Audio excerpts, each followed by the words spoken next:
Picture ko lang yan. Pakasabay. Tayo mulan pa.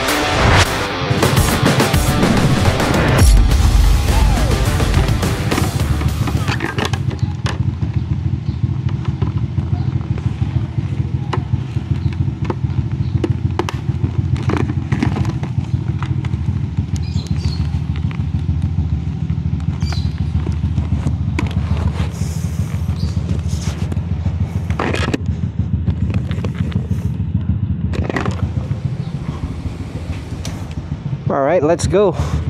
So sisilip lang tayo doon sa tambike ng Boys of Bilibid ngayong araw. So suporta syempre sa Boys of Bilibid since iilan sa mga Apex members ay member din ng Boys of Bilibid. At tito na nga pala ako. So congratulations sa kapatid ko. Lumabas na ang baby kanina lang. Ay kanina ba? Kaninang madaling araw ata. Oo. So after doon sa tambike, didiretso ako doon sa hospital para silipin yung baby. So sa mga nagpunta pala ng Apex tambike, maraming salamat. So ilan dyan, sina Raymer. Shoutout sa'yo Raymer. Siya po yung nag-powder coat ng ating mags. So dating white na SP500, ginawa niyang black. At wala po tayong gas, papagas muna tayo bago tayo magpunta doon sa tambike. Unfortunately sa clean fuel sila and hindi po ako nagpapagas doon. Kung natatandaan nyo, dalawa lang ang pinupunta natin. It's either Shell or Inok. So Inok muna bago doon sa tambayan. Ganda ng panahon ngayon, oh. Walang kaulan-ulan. Yung nga lang sobrang init kaninang umaga.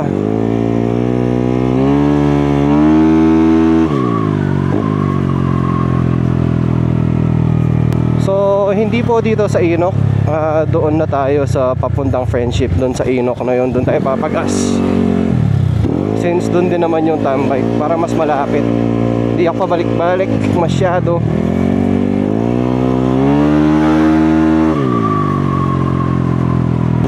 So dito pala sa Boys of Bilibid, admin po dyan si Icarus, yung consigliere ho ng Apex.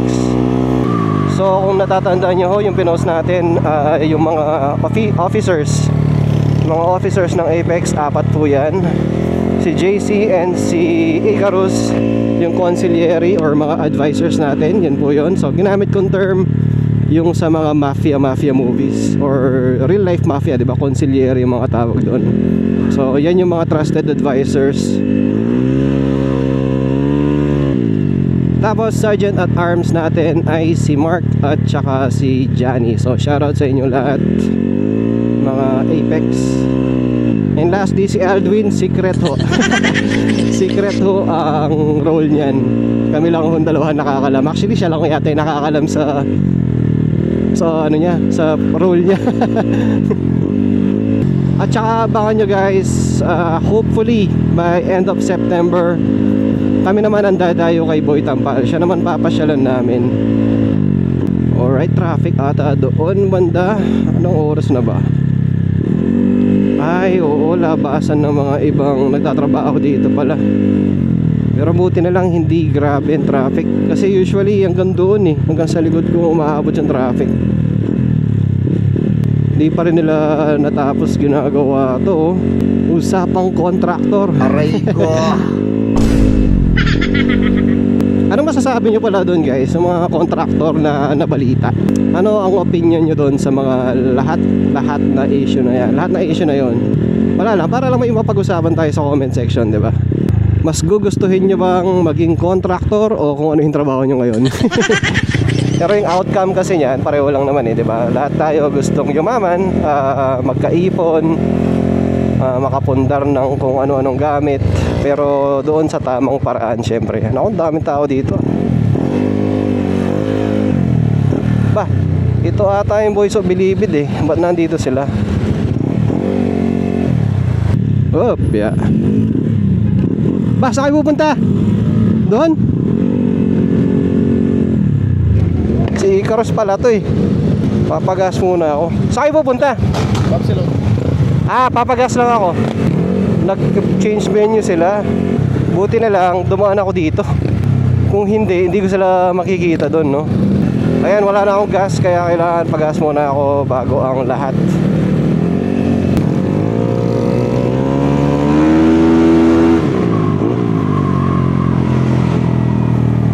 Para ako silang ka-uniform since black and white ang suit ko.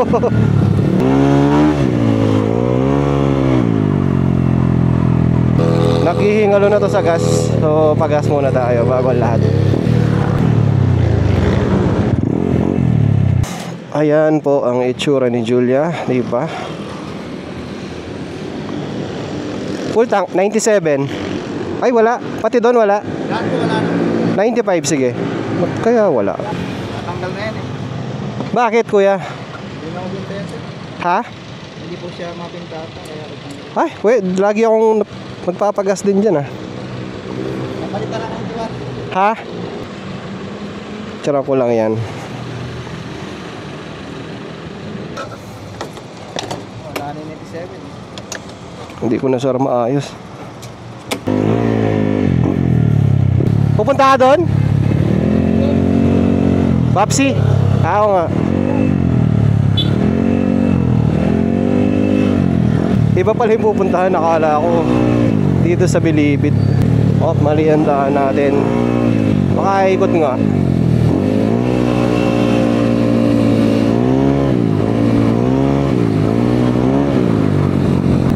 Ikot lang saglit, bahangin bago tayo magpunta dun sa... Dito lang naman eh. Dito pala ako nag-iwan ng spark plug last time oh.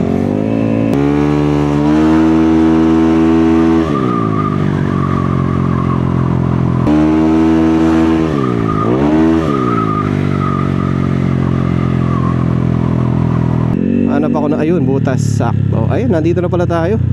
Ang bilis natin oh.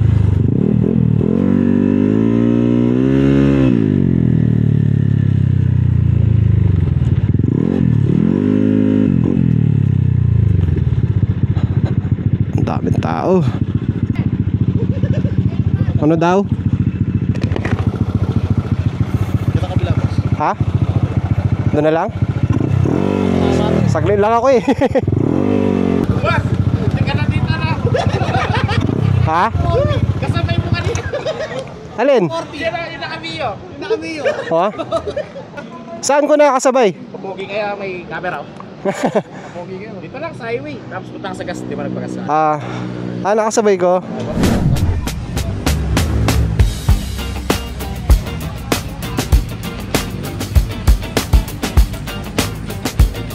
Ayan, isa-isa lang.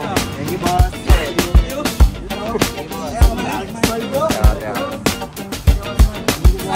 Kasama niya kami sa vlog? Eto, ayan o.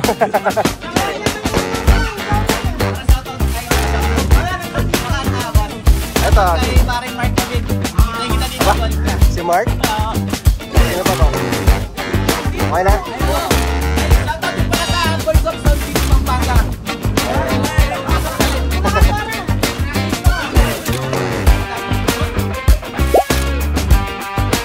Sumaglit na tayo. Nabig natin si Moto Couple. Ayun siya o, ayan. So shoutout sa'yo boss and good luck sa pagbablog. Thank you.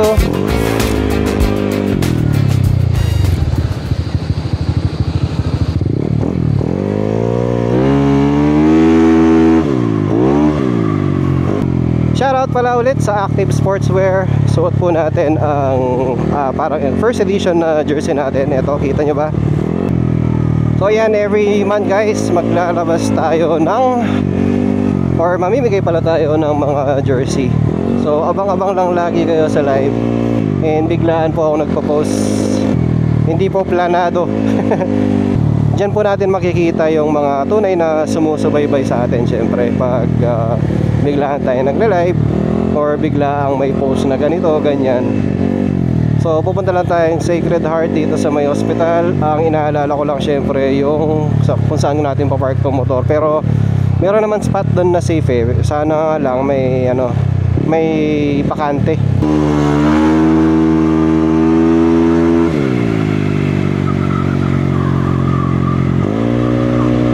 Pitik-pitik lang. Kung napapansin nyo, medyo laging gabi ang vlog natin ngayon kasi sobrang init kanina naman, tsaka may ginagawa pa sa bahay. So gumagawa tayo ng maliliit na content.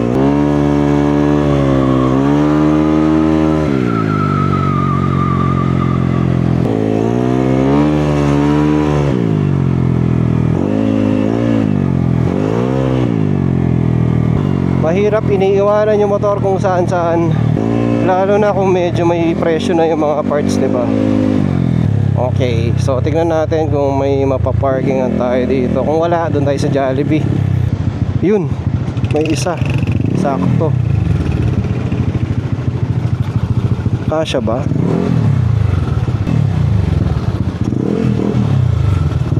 Okay, all goods. At ilalak natin syempre. Alright, so mamaya ulit guys. Pasok lang ako.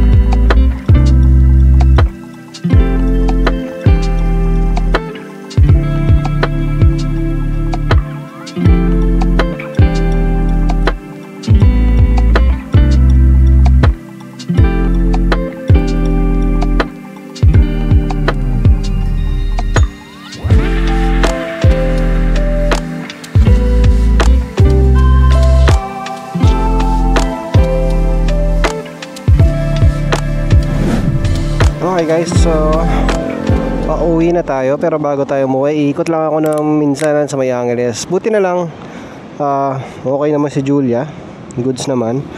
Dito lang naman ang room ng kapatid ko, dyan lang eh. So nakikita ko siya from the second floor. Alright, dahan-dahan lang kasi masikip. Ito yung sinasabi ko guys, pag nagpapark kayo, ilapit nyo sa mga guard. So meron naman nagbabantay dito at kitang kita ko yung motor.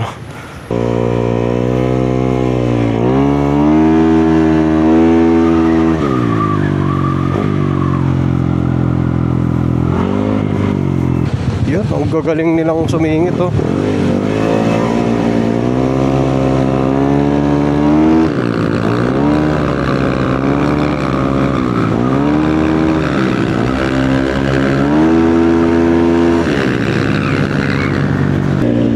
Ay, ang dumi ng visor ko.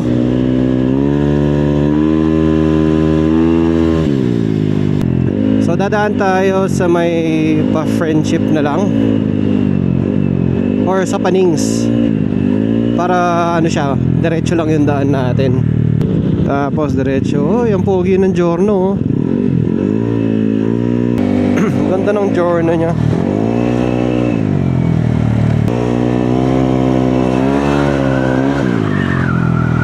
Ganda talaga ng HRPC pag gabi oh.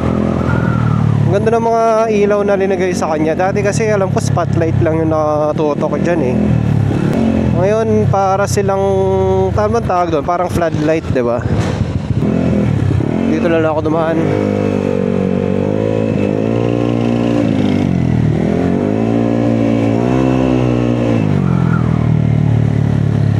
Alright, alam nyo na yan, palengke ng Angeles. Ang presko ah.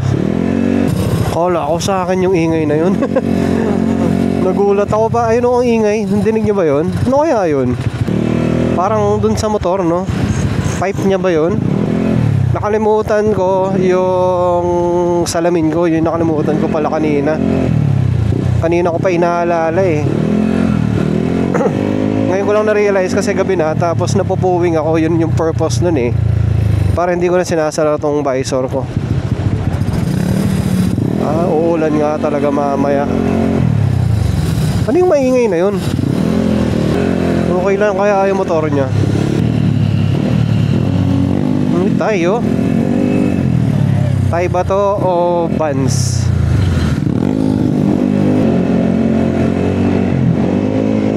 O nga pala guys, abangan nyo ang podcast. So magpa-podcast po tayo Siguro ilang episodes lang yan. Siyempre kailangan humila tayo ng mga willing magpa-interview para dun sa podcast. Siyempre unahin natin ang Apex. So lahat ng Apex members kasali sa podcast. Hindi po isa-isa yan ha. Parang lahat ng Apex members, parang isang episode lang yon. And then right after that, mga admins ng AOP. So hindi ko pa alam kung sino ang magiging next guest natin, pero syempre pagplanuhan muna natin.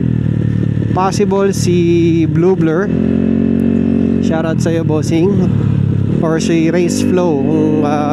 Kung alam niyo yung page niya, check niyo na lang sa Facebook page, Race Flow. Ayan, napakabait na bata. Napaka-humble din. Isasali din pala yan sa Apex, guys. Abangan nyo yung build niya. Nakapakamamaw ng motor niyan. Thank you.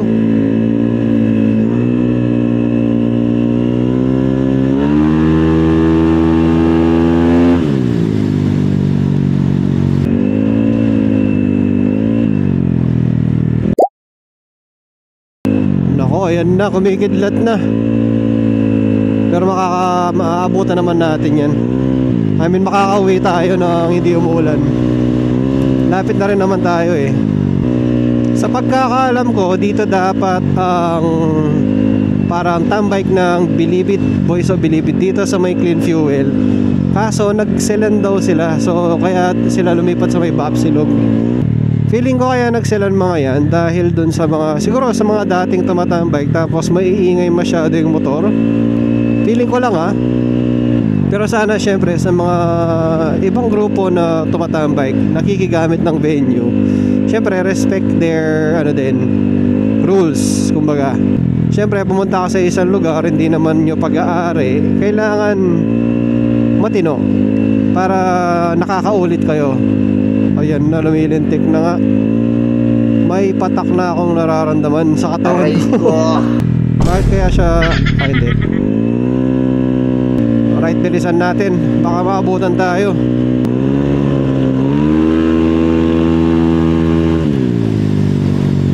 Nakakalinis ko lang kay Julian. Ako po, ganyan muna please. Pero feeling ko banda sa amin maulan na eh. Hindi talaga tayo pinagbibigyan ng panahon, no? Pagbibigyan ka ng konti, pag uwi mo uulan. Okay guys, so tatapusin na natin dito ang video since nandito naman na din tayo sa bahay. And sana na-enjoy nyo yung video na to. Sa mga supporters natin, huwag nyo po kalimutan subscribe dun sa YouTube channel natin, kasi dun po upload itong mga long span videos. So ayun, salamat ulit sa panonood, and I'll see you sa next. At ayun, syempre hindi tayo naging successful sa mission natin. Biglang umulan. Malapit na tayo, umulan pa. Dumi. Nakakalinis ko lang kanina. Ayan na naman ako. Hindi tayo pinagbibigyan ng ulan talaga. Ano kaya to? Parang sa brake system ata to. Kita nyo ba yung parang putek-putek na yan? Saan nang galing to? I'll see you sa next vlog. Peace.